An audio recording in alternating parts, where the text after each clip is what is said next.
todos. Mi querida Cristina, muchísimas gracias por la invitación. Tengo que reconocer, voy a volver a repetir lo que dije el año pasado en el Congreso de Economía que habíamos hecho en el colegio.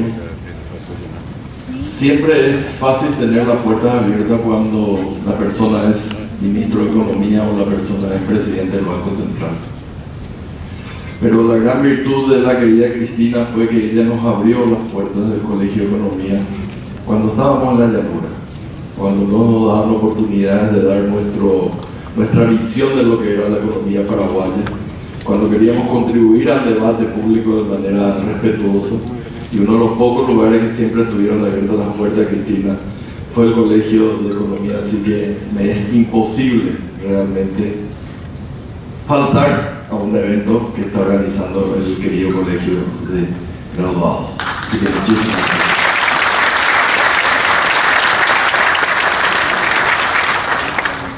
Increíble, les saludo para no individualizar a cada uno de ustedes, a los colegas, a los futuros colegas, a los primos, porque están contadores y administradores, ellos son primos de nosotros los economistas. Así que bienvenidos y realmente felicitaciones a los organizadores. A los extranjeros no es el calor del clima el que le está afectando con los 40 grados, es la calidez del pueblo paraguayo que realmente produce este calor.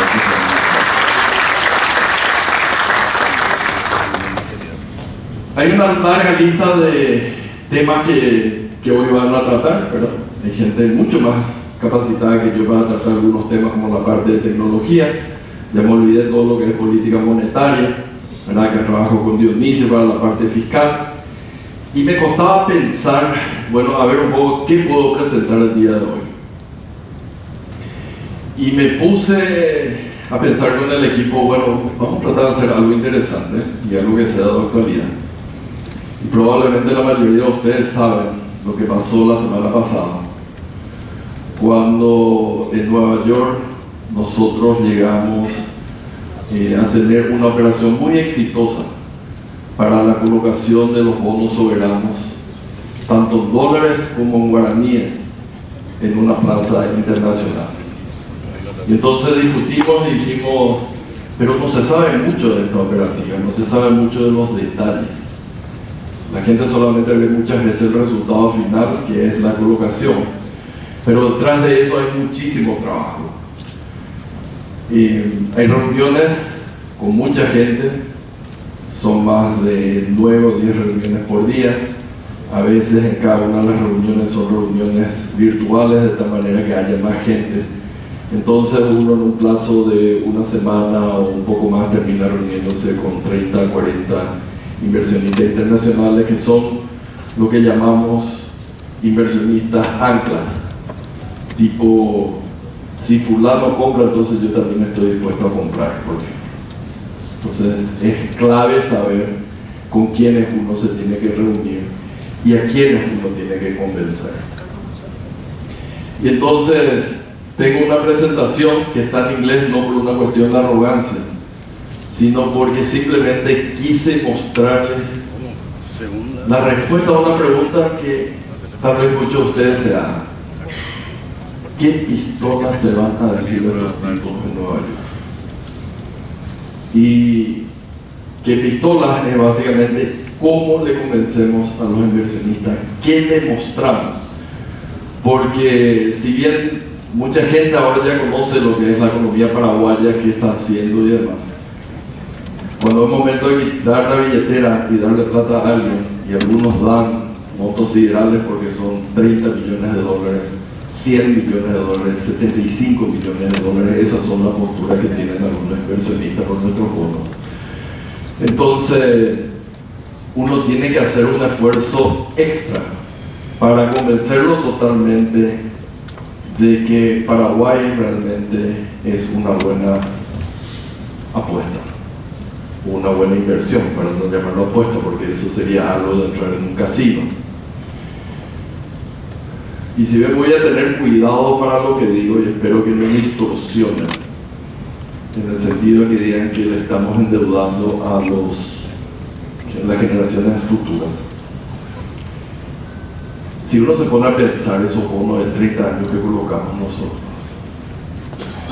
son bonos que se llaman ballets en inglés, que tienen un solo pago al final de los 30 años. Y básicamente, para que vean la confianza que despierta Paraguay, eso que colocamos lo va a pagar probablemente una persona que en su momento va a ser presidente de la República o va a ser ministro de Hacienda. Y esa persona al día de hoy probablemente tiene 12 o 15 años. O sea, confían tanto en Paraguay, y no quiero que se distorsione esto, confían tanto en Paraguay que ellos están dispuestos a dar 600 millones, en realidad no 600, sino fueron 4.200 millones de dólares pusieron como para comprar nuestros bonos, para que una persona que en este momento tiene 12 o 15 años le pague de vuelta dentro de 30 años. Esa es la confianza que tiene el Paraguay en estos momentos, y eso yo creo que no lo tienen muchos países.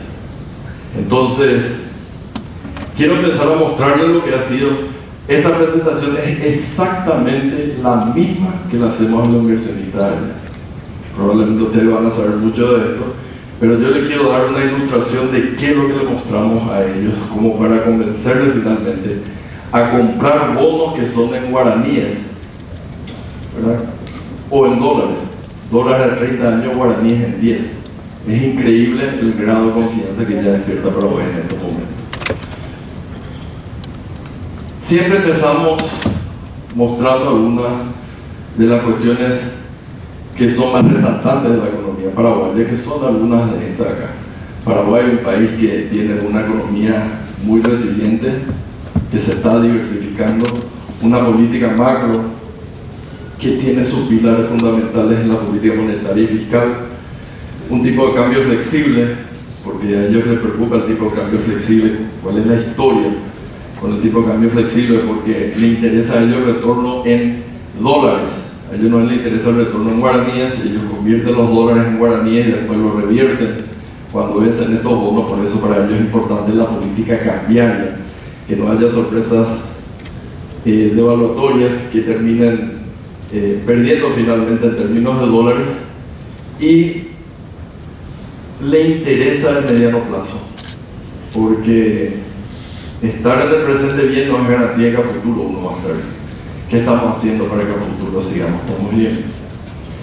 Entonces, lo primero que siempre hablamos es, comparemos cómo le va a Paraguay comparado con otros países de la región, en términos de crecimiento económico principalmente. Y ahí nosotros tenemos muchas cosas que mostrar. En primer lugar, si uno mira lo que ha sido la prepandemia, o incluso inmediatamente después, la popandemia, uno puede ver que el crecimiento económico de Paraguay es mayor a la media de América Latina, y probablemente tiene un desempeño que es el mejor en toda la región. Y eso es bueno porque es el pasado, pero ¿qué tal para el futuro inmediato? Y en el futuro inmediato, si uno ve las proyecciones del Fondo Monetario Internacional o del Banco Mundial, uno ve también que Paraguay, por lejos, comenzando en el 24 y hasta el 26, es la economía con mejor desempeño económico en términos de crecimiento del PIB de toda la región, y por lejos, con un promedio de crecimiento del 4,1%. Lo que es importante, le resaltábamos a los inversionistas, es que es cierto, Paraguay tiene una percepción de que es una economía basada en el sector agrícola, si bien vamos a hablar de esto después, pero sin embargo los motores de crecimiento de acá para adelante no va a ser el agro precisamente. De hecho, este año tenemos un fuerte golpe por la sequía que tenemos, pero de acá para adelante los principales motores de crecimiento son el sector secundario, alias manufactura, construcción, o el terciario, que es la parte de servicios. Y con relación a lo que ha sido el efecto permanente de la pandemia, ese es el gráfico que está abajo a la izquierda. La preocupación de países o de los que hacen política pública en diferentes países, de los organismos multilaterales y demás, es cuál ha sido el daño permanente que causó la pandemia. Mucha gente está encontrando de que los daños son permanentes y de que el crecimiento económico es mucho menor de lo que era antes y de que no se ha recuperado nunca la economía de los efectos de esta pandemia. Ahora bien, nosotros le mostrábamos justamente qué pasa con la tendencia pre-pandemia, es decir, la tendencia que tenía la economía paraguaya hasta enero del año 2020 y cómo estamos ahora. Y claramente se ve de que luego del colapso como consecuencia de la pandemia, ahora hemos recuperado todo el espacio perdido y básicamente nuestro PIB fluctúa alrededor de lo que es la tendencia de la prepandemia. Es decir, hemos recuperado básicamente de todos esos efectos y no tuvimos un daño permanente en nuestra economía. Si uno hace este gráfico para otros países alrededor del mundo, muy pocos, casi ninguno, va a tener la posibilidad de ver de que la economía ahora ya se ha recuperado totalmente de los efectos de la pandemia. También una pregunta recurrente siempre es: sí, pero ustedes siguen siendo muy dependientes de los shocks climáticos, siguen siendo muy dependientes de lo que pasa en los países hermanos de Brasil y de Argentina. Y entonces nos tocaba a nosotros desmitificar un poco, porque como siempre decimos nosotros, dato mata relato. Y le presentamos los dos gráficos de abajo. Básicamente uno de ellos, el de la izquierda, indicaba, bueno, cuál es la volatilidad del PIB, porque cuando hay sequías, que por lo general se daba un año sí, 2 años no, un año sí, 2 años no, se tiene crecimiento de 14 y después el año siguiente menos 2, o menos 2 primero, después 14, después teníamos 4, después volvíamos a caer en 3, después volvíamos. Entonces era una economía paraguaya muy volátil cuando la mayor parte del PIB estaba compuesto por básicamente el sector agrícola. Si uno ve la historia, basados en datos, básicamente se puede ver que la volatilidad, esta es una medida estadística, ha ido disminuyendo a lo largo del tiempo, es decir, ahora somos menos dependientes. Ejemplos le damos. Este año vamos a tener un mal año agrícola por la sequía. Lo mismo vamos a terminar creciendo alrededor del 3,84%. En el año 2022, que fue un año único básicamente, un choque tan grande como casi la pandemia, con 60% de la producción de soja destruida, el Paraguay ha sido capaz de crecer un 0,2%. Es decir, realmente hay un nivel de resiliencia ahora a los efectos del clima, mucho mayor de lo que era anteriormente. Entonces eso le tranquilizaba un poco en términos de qué esperar de acá para adelante. Y en términos de lo que es Brasil y Argentina, le mostrábamos el gráfico a la derecha, que es la correlación entre Paraguay y Argentina, la correlación del crecimiento económico entre Paraguay y Argentina o Brasil. Y básicamente se veía cómo a lo largo del tiempo esa dependencia ha ido disminuyendo también.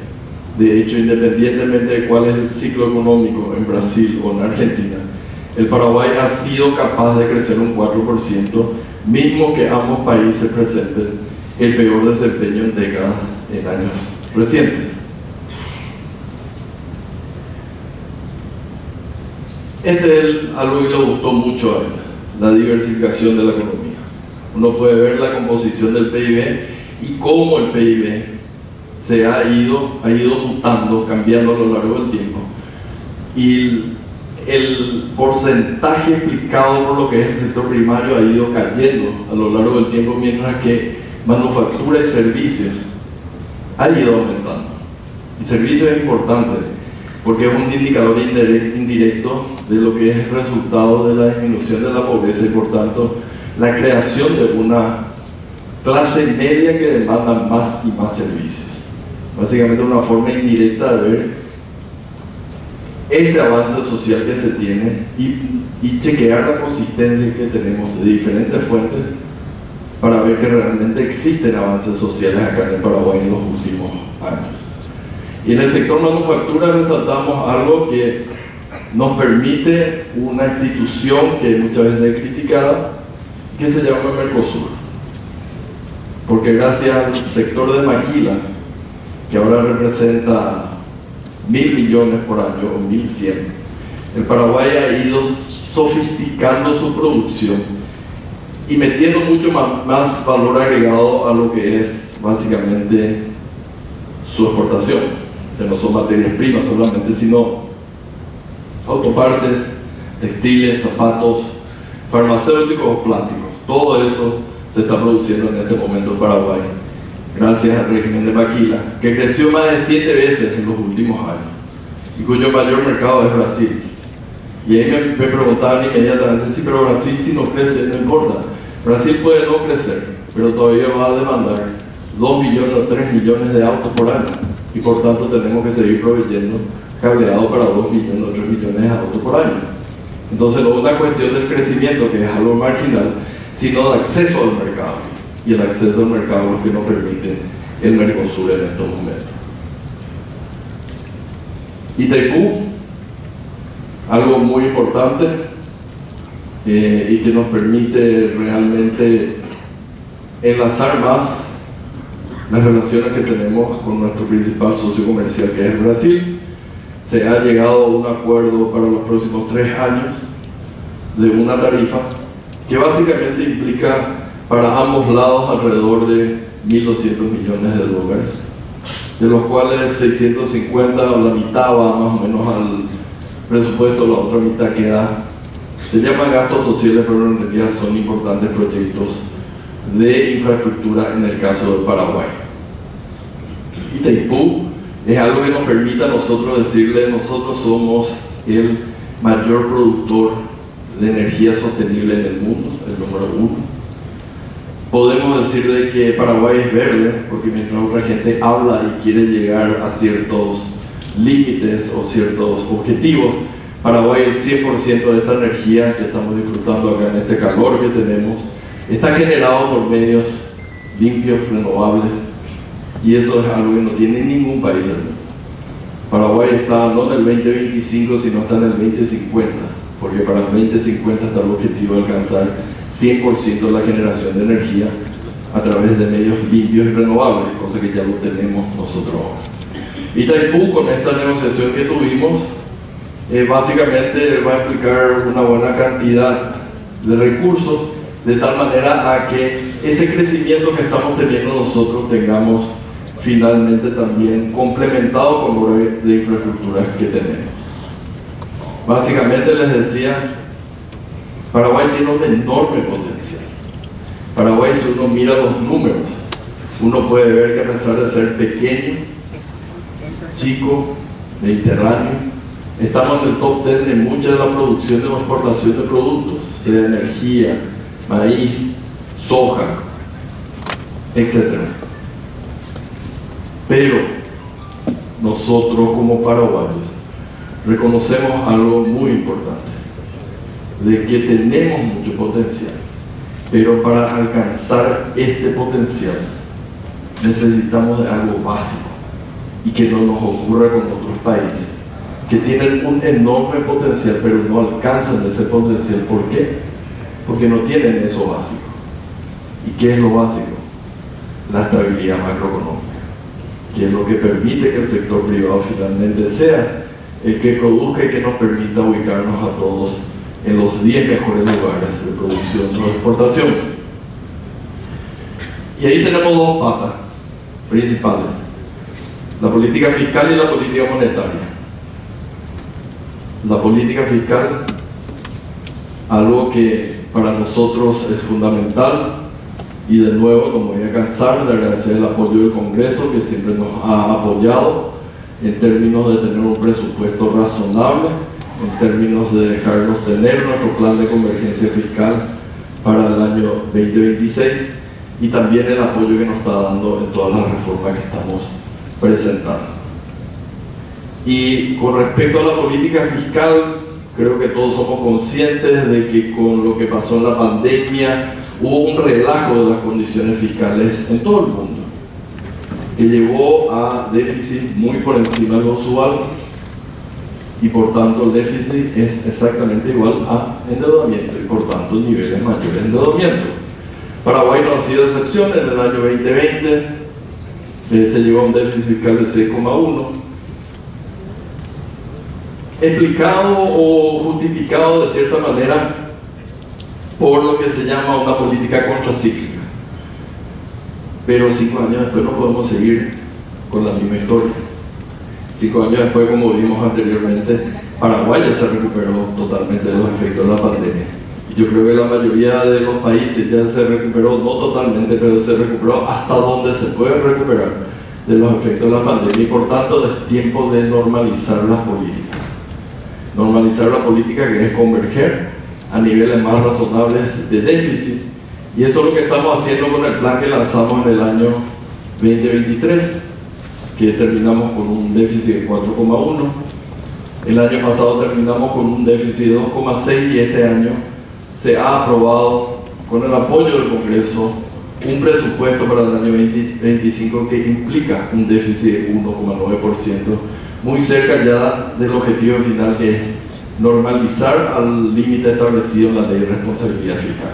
Entonces, estamos en buen camino, y esto le interesaba mucho a ellos, porque Paraguay increíblemente es uno de los pocos que dijo e hizo, en términos de política fiscal, este ajuste de la política que se necesita.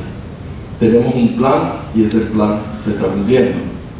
Y de hecho, si uno compara con otros países de la región, se puede ver bien arriba, es uno de los países que menor déficit fiscal va a tener a finales de este año. Clave para todo esto, dos cuestiones. Y ellos no podían creer el número. Cuando juntamos aduanas con la SED, creamos la DENIT, y empiezan, gracias a muchas cosas, mayor eficiencia, una sola cabeza, una sola orientación, el uso de tecnología, empezamos a ver un incremento sustancial de las recaudaciones tributarias.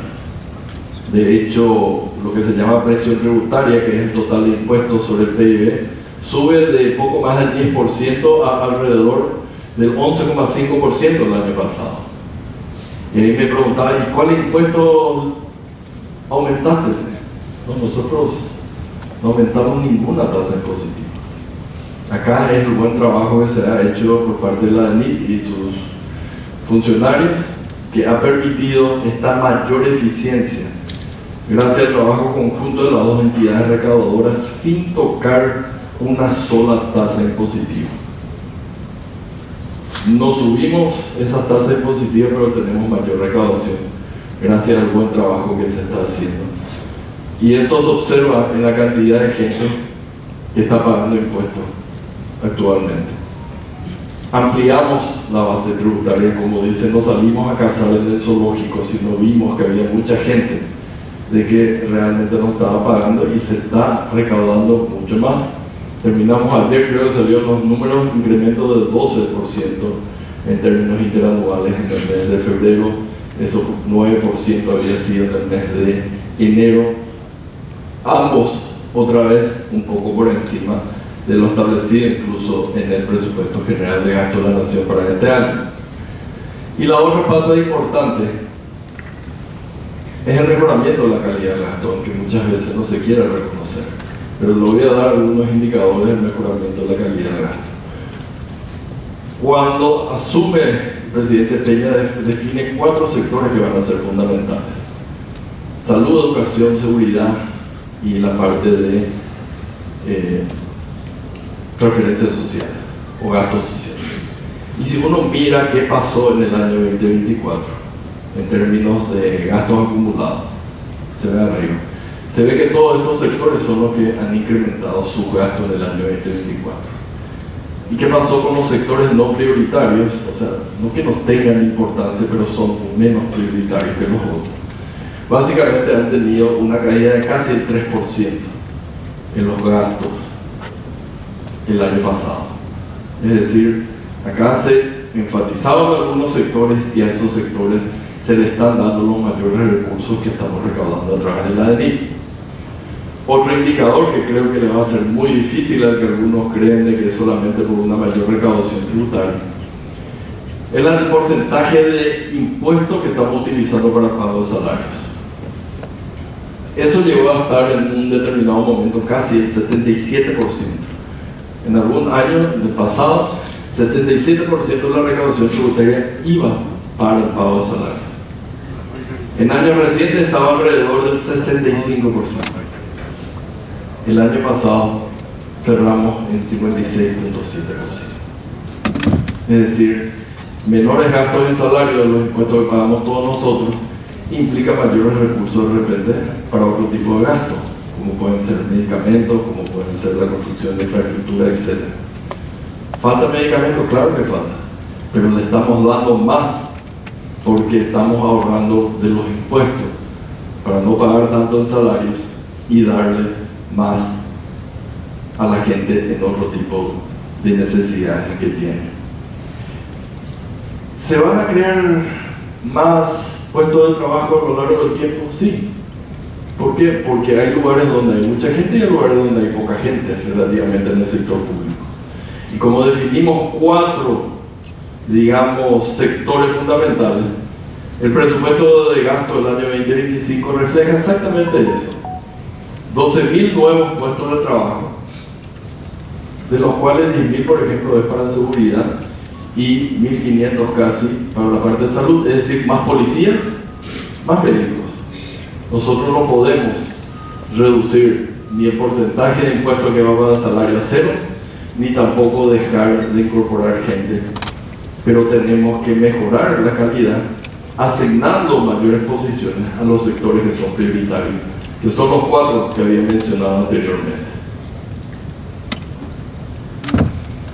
Claramente, a pesar de las emisiones que estuvimos haciendo, Paraguay se mantiene en un lugar, digamos, razonable en términos de su endeudamiento, muy por debajo de lo que es el promedio de toda la región, con una deuda sobre PIB del 40%. De acá para adelante, con el plan de convergencia que tenemos, con el crecimiento de la economía, con las menores tasas de interés que se van a ir teniendo de ahora en más, básicamente todos los modelos te proyectan de que este endeudamiento sobre PIB primero se estabiliza, en este año se va a estabilizar y finalmente va a empezar a converger a niveles más bajos. Es decir, la deuda paraguaya es absolutamente sostenible. Y creo que no importa que le diga el ministro de Economía o el presidente del Banco Central, todos los inversionistas tienen su propio modelo y ellos saben cuando en un determinado país es o no es sostenible, o hay dudas sobre la sostenibilidad de la deuda. Y la demanda que tuvieron los bonos paraguayos, así como la tasa de interés que ellos requerían por esos bonos, claramente indican, así como indican los multilaterales, de que la deuda paraguaya no es un problema. La deuda paraguaya es absolutamente sostenible e incluso con los planes de convergencia fiscal lo vuelve incluso mucho más sostenible en el mediano plazo. Pero mientras no nos quedamos nosotros, ¿verdad? Porque esto va a demorar en converger y bajar. ¿Y qué estamos haciendo? Le explicábamos a ellos, a los inversionistas. Estábamos haciendo 2 cuestiones. Primero, mejorando el perfil de la deuda en términos de maduración o de vencimiento. Estamos extendiendo el plazo de vencimiento de la deuda. Una deuda a corto plazo es mucho más peligrosa que una deuda a largo plazo. Y estábamos extendiendo la maduración que ahora tiene el promedio alrededor de 10 años, en promedio, la deuda externa paraguaya. O sea, de acá a 10 años recién básicamente tenemos que pagar en promedio. Y en términos de composición de moneda, ahí ha sido algo muy importante. Y ellos veían el esfuerzo que se estuvo haciendo. En el año 2022, a finales del año 2022, 7% del total de la deuda pública estaba expresada en guaraní. 7. A final del 2023, después de una misión grande, importante, significativa, que fue un respaldo enorme para el nuevo gobierno, o respaldo para las políticas del nuevo gobierno, ese porcentaje subió a básicamente 9,8%, casi 10%. El año pasado, con la misión de guaraníes que hicimos en Nueva York, ese porcentaje subió a poco más del 12%. Bien, finales de este año 2025, con la misión exitosa que hicimos, ese porcentaje estaría entre 14 y 15% del total de la deuda. Entonces, contrario a ex autoridades que se preocupan con respecto a la composición de la deuda, pero lastimosamente no hicieron nada respecto a la composición de moneda, este gobierno se ocupa de mejorar el perfil en términos de la composición de la deuda. Y de manera gradual, nosotros estamos aumentando el porcentaje de la deuda expresada en guaraní, en lo cual nos coloca en una muy buena situación. Para el repago de la misma, tenemos buenas tasas de interés en promedio, el plazo de vencimiento de más de 10 años, y estamos guaranizando como ningún otro gobierno la deuda que tenemos. Esta es la parte de política monetaria, lo voy a dejar dado que haga, pero siempre hablamos. Como decimos ahí, o decíamos a los inversionistas, o él decía a los inversionistas, el problema de Paraguay es aburrido porque cumplimos con las metas, tenemos inflación baja, el sistema financiero es sólido. Entonces, no quiero entrar acá por una cuestión de respeto al presidente del Banco Central. Él desarrollaba esta parte de política monetaria, en donde mostraba básicamente lo que ha sido la convergencia de la inflación a los niveles establecidos en la meta de inflación después del shock de alimentos que se tuvo anteriormente, y enfatizaba básicamente que Paraguay tuvo uno de los menores costos del ajuste de la política monetaria, porque tuvo que subir apenas al 8,5% la tasa de monetaria de referencia, cuando que en otros países eso fue a 10, 12, 14 incluso para algunos países, y que rápidamente después de un año ya la inflación había convergido a la meta establecida por el Banco Central, mientras que en otros países incluso se tienen todavía problemas para restablecer el equilibrio monetario o inflacionario. De hecho, es tan creíble, es muy interesante el gráfico de abajo de la derecha, que la desviación o el desvío que tenía la expectativa inflacionaria con respecto a la meta ha sido muy pequeño. En el caso de Paraguay es la línea negra, y en otros países eso se disparó con la mayor inflación que se tuvo. Entonces, básicamente no quiero hablar de esto porque es dado, pero sí me tocaba finalizar en lo que es cuál es la estrategia de crecimiento que tenemos en el mediano plazo, porque un buen presente no es igual a un buen futuro. ¿Qué estamos haciendo nosotros para garantizar? Y ahí yo le hablaba de la necesidad de trabajar en 3 S, por las palabras en inglés, pero básicamente eran las S de crecimiento fuerte, que es strong, por eso es una S, políticas robustas macroeconómicas, que es sound macroeconomic policy, y finalmente mejoramiento social, que es social improvement. Esas eran las 3 S que yo le decía, es el objetivo que tiene el gobierno. Como no tenía tiempo de hablar de todo eso, me focalizaba en las primeras, que era el crecimiento fuerte y las políticas macroeconómicas robustas. Y ahí le hablaba de qué estuvimos haciendo durante los últimos 18 meses. Y le presentaba 14 reformas que habíamos identificado, de nuevo, gracias al apoyo del Congreso, que habíamos pasado como leyes. No son reformas de decreto, no son reformas de revoluciones, son reformas que se han dado con nuevas leyes y que nos ponían en una situación muy fuerte para el mediano plazo, ya sea en términos de política macro, como también en términos de crecimiento económico. Le mencionaba 2 nomás. La nueva ley del servicio civil, importante para la sostenibilidad fiscal, y lo que es la nueva ley de APP, importantísimo para la construcción de infraestructura de acá para adelante. 14 reformas, y no es ninguna crítica porque está establecida en la Constitución. Si uno mira, son 18 meses, menos 3 meses básicamente de receso parlamentario por año, son 6 en total.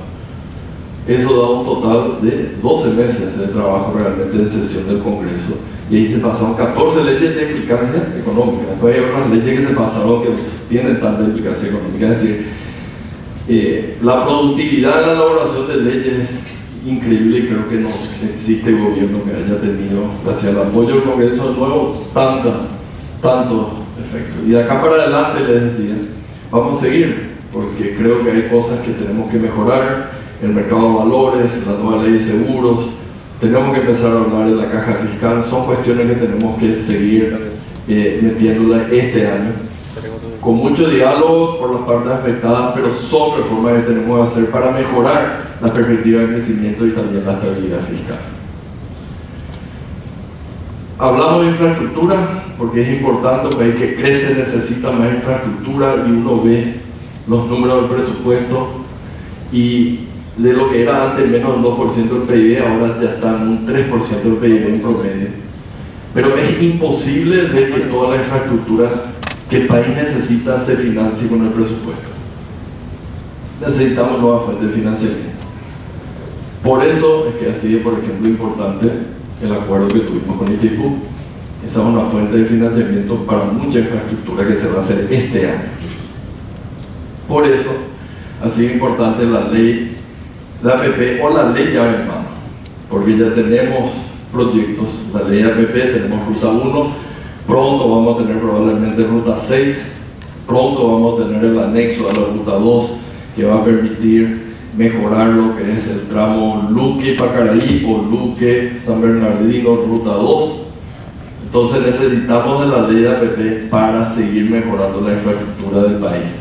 Necesitamos un proyecto llave en mano, que creo que es la Ruta 10 la que se está haciendo un proyecto llave en mano ahora. Entonces tenemos que diversificar las fuentes de financiamiento.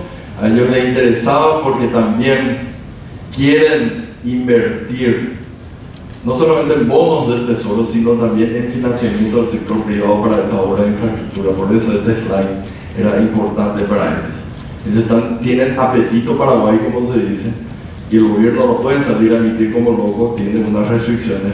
Entonces la otra forma de tener posibilidad de tener un activo paraguayo es a través de esta obra de infraestructura, y todos manifestaron su interés en tener acceso a estos proyectos. Lógicamente tenemos mucho por hacer en términos de energía, transporte, agua, saneamiento, vivienda social. Todo eso es infraestructura y por tanto vamos a seguir trabajando y encontrando nuevas formas de financiamiento de acá para adelante. Fundamental, les decía, ya para terminar, es el sector privado. Con un sector público que representa a reventar un 15% del PIB y un sector privado haciendo 85%, ¿cuál va a ser el motor de crecimiento? ¿El sector público o el sector privado? Claramente el sector privado. Claramente.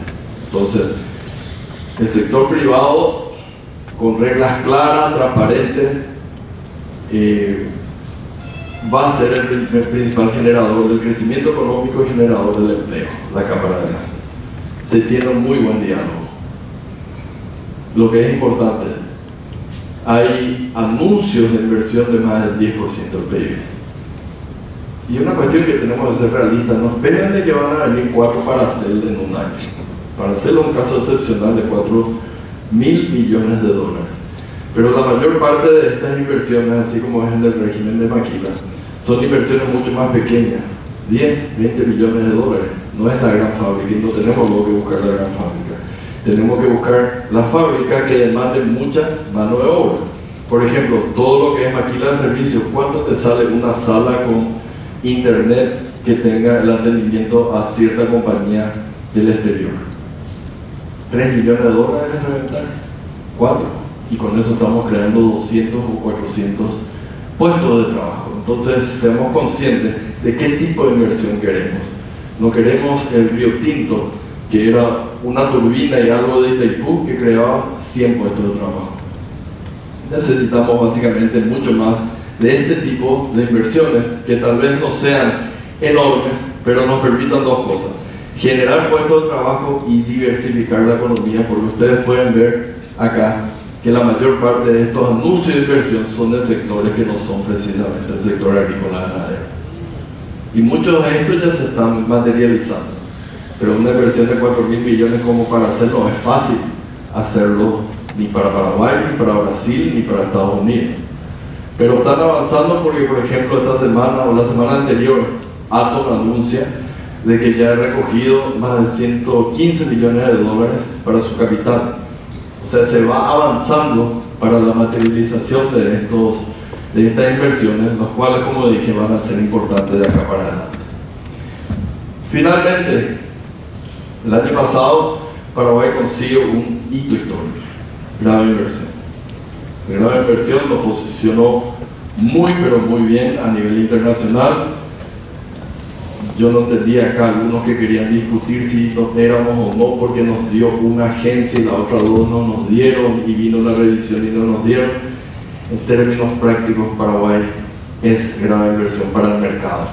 Lo refleja siempre el spread, que es mucho menor al que pagan otros países de la región, y es muy parecido al que pagan otros países que son totalmente de grado de inversión por las tres calificadoras. Entonces, Paraguay realmente es grado de inversión para todo el mundo afuera. Y gracias a eso, ¿verdad?, cuando lanzamos esto de la oferta que se hace el día de la emisión, básicamente las características del bono, una parte en guaraníes, otra parte en dólares, 10 años, y en ese entonces empezamos 10 años también inicialmente para la parte de dólares, y después el mercado nos demandó que no sea a 10 años de plazo. El mercado nos dijo, no, nosotros no tenemos problemas en irnos a 30 años, lo cual para nosotros también nos convenía, porque con eso era una deuda que era incluso en el año 2055, en lugar de ser en el 2038. Pero para que vean cómo muchas veces, de acuerdo a las condiciones, uno va cambiando qué es lo que más le conviene al país. Y por suerte Paraguay tenía un cierto poder de negociación o de aceptación que permitió extender lo que iba a ser inicialmente a 10 años a 30 años. Y básicamente estuvimos trabajando con dos bancos. Siempre es importante, acá hay que ser humilde de que, si bien uno puede tener mucha experiencia en relación a las colocaciones de bonos soberanos, siempre hay gente que sabe mucho más que uno y tiene que escucharlas para definir la estrategia que va a hacer.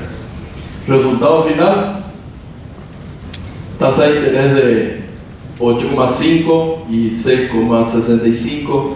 Hay algo que se llama IPT, que es el precio o la tasa inicial. Uno nunca lanza la tasa, sino uno mira más o menos cómo está el mercado, hace algunos cálculos que no le quiero confundir, pero lanzamos inicialmente una especie de referencia a cuál sería la tasa. En el caso de guaraníes, a 8,75 por un bono de 10 años. En el caso de 30 años, que ya habíamos definido, una tasa de interés del 6,9%. Y ahí nos sentamos a esperar. Y empezaron a venir las ofertas, venían las ofertas, todos querían demandar 7 veces lo que colocamos finalmente. En vez de 1.200 tenemos mucho más que eso. Y eso nos permitió, como se dice, apretar, que quiere decir bajar la tasa. Entonces, básicamente no es de una ronda que uno hace esta primera tirada de una referencia, vienen las ofertas, y dependiendo de cuán grande es el libro, se dice, que es básicamente cuánta demanda se tiene, uno puede decir, bueno, yo en vez del 6,9 voy a pagar como máximo 6,65, y en vez de 8,75 voy a pagar 8,5. Y ahí se ve si se quedan los inversionistas o se van. Si yo bajaba de 6,9 a 5, lógicamente toditos van a quitar la demanda, pero uno sabe de que más o menos cuánto puede apretar, y gracias a eso bajamos a los resultados finales de 8,5 y 6,65, que básicamente, si uno compara en términos de moneda doméstica, fíjense, Uruguay colocó a 9,75 básicamente al mismo plazo. República Dominicana había salido la semana anterior a 10,50, 2% por debajo de República Dominicana, eso no era 10. Y en términos de 30 años, nosotros ya habíamos lanzado bonos de 30 años en el 14, 18 y 19. Hace rato que no salíamos a 30 años, por eso también nos interesaba.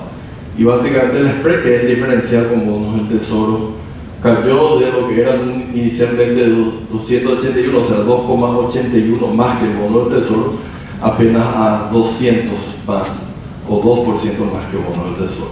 Entonces, Esta más o menos la historia rápida de lo que ha sido la historia de las colocaciones. Como dije, hay mucho trabajo. Yo estoy muy agradecido a todo el equipo del BCP, a todo el equipo del MES que nos acompañaron, a los bancos que nos han asesorado, y bueno, también agradecido, ¿verdad?, a todos ustedes que nos permiten tener la oportunidad de contribuir con el país y permitirnos realmente hacer una política pública que va a ser mejor para nuestro desarrollo, no solamente económico, sino también para nuestro desarrollo social de acá para adelante. Muchísimas gracias a todos. Señora